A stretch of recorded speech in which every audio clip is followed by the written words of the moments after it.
பெரியார் அவர்களை ஈவேராவை தேடி போய் ஈவேரா அந்த காலத்தில் அப்படி செய்தார் அப்படின்னு யாரும் இங்க சொல்லல. ஆனால் இன்றைக்கு நீங்கள் பேண்ட் ஷர்ட் போட்டுக்கின்னு அலையிறீங்க, இன்னைக்கு நீங்க நாகரிகமா பேசுறீங்க, நீங்க முகத்துல பவுடர் போறீங்கன்னா இதற்கு எல்லாம் ஈவேரா தான் காரணம் என்று சொல்லுவதுதான் இங்க எரிச்சல். பெரியார் சில விஷயங்களை செய்திருக்கலாம், அதை யாரும் நாங்கள் மறுக்கவில்லை. ஆனால் எல்லா விஷயங்களையும் பெரியார் தான் செஞ்சார், ஈவேரா தான் செஞ்சார் அப்படின்னு கொண்டாந்து எங்க மீது திணிக்கிற போதுதான் ஒரு எரிச்சலின் வெளிப்பாடாக ராமசாமி இதையெல்லாம் செய்யல, ஈவேரா இதையெல்லாம் செய்யலன்னு நாங்க சொல்றோம். ஒரு உதாரணத்துக்கு இவங்க என்ன சொல்றாங்க, ராமசாமி நாயக்கர் வந்த பிறகுதான் இங்க படிக்கவே ஆரம்பிச்சான் அப்படின்னு சொல்றாங்க.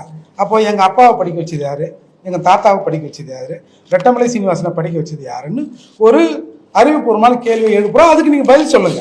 உதாரணத்துக்கு இங்க 1912 கார்பரேஷன் பள்ளிகள் ஒரு 40 பிரைமரி ஸ்கூல் இங்க தொடங்கப்படுது. 1848 மகாத்மா காந்தி பூலே ஓட மனைவி சாவித்ரி பூலே மும்பையில மகாராஷ்டிராவில் பெண்கள் படிப்பதற்கான ஒரு தனி பள்ளிக்கூடத்தை கட்டுறாங்க. 1837 சென்னை கிறிஸ்துவ கல்லூரி வருது. 1840 பிரசிடென்சி காலேஜ் தொடங்கப்படுது. 1842 பச்சையப்பன் கல்லூரி தொடங்கப்படுது.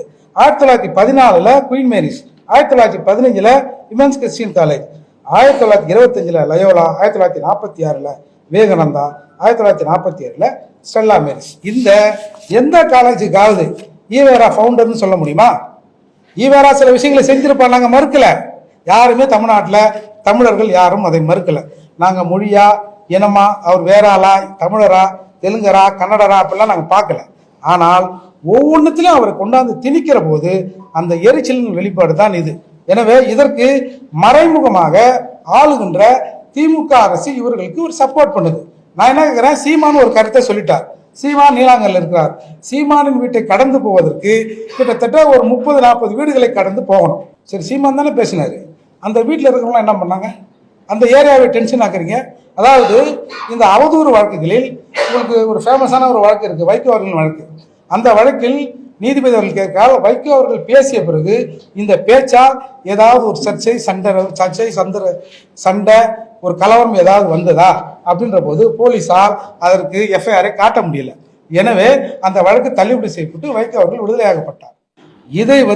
இதை உடைப்பதற்காக வேண்டுமென்று சீமான் பேசியதால் இவர்கள் அங்கே போனார்கள். அந்த கார் உடைக்கப்பட்டது, வன்முறை வந்தது, இவன் அவனை அடிச்சான், அவன் இவனை அடிச்சான், இத்தனை எஃப்ஐஆர் பதிவாயிருக்கு, தமிழ்நாடு முழுக்க இத்தனை எஃப்ஐஆர் பதிவாயிருக்கு அப்படின்னு தொடர்ந்து சீமான் மீது இவர்கள் வைத்த குற்றச்சாட்டை நிரூபிப்பதற்கு ஆதாரத்தை கிரியேட் பண்றாங்க. அதுக்கு அரசாங்கம் துணை போகுது.